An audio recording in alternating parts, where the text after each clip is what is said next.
আসসালামু আলাইকুম। আজ আপনাদের বলবো অ্যানোমালি স্ক্যান নিয়ে। প্রথমেই আসি, অ্যানোমালি স্ক্যান কি?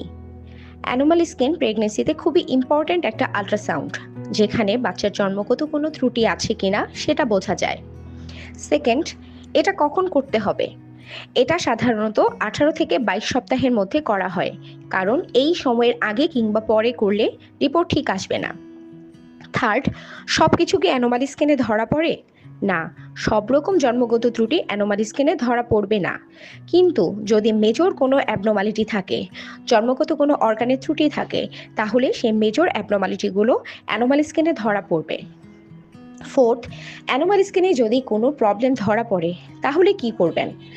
অ্যানোমালি স্ক্যানে যদি কোনো প্রবলেম ধরা পড়ে, মানে বাচ্চার জন্মগত ত্রুটি আছে, তাহলে অবশ্যই আপনি আপনার ডক্টরের পরামর্শ নেবেন। কিছু ত্রুটি থাকে যেগুলো ট্রিটেবল, যেগুলো ডেলিভারির পরে ট্রিট করা যায়, সেগুলোতে প্রবলেম নেই। আপনি আগের থেকে রেডি থাকবেন, সেরকম সেটআপে ডেলিভারি হবে।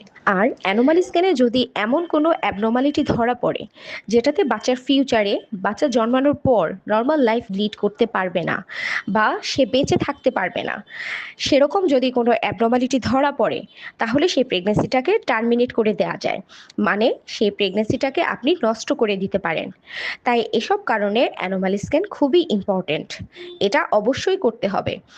আপনার বাচ্চার কোনো জন্মগত ত্রুটি হচ্ছে কিনা এবং সেই ত্রুটিটা কতটা সিরিয়াস, এটা কিন্তু এই অ্যানোমালি স্ক্যানে ধরা পড়বে।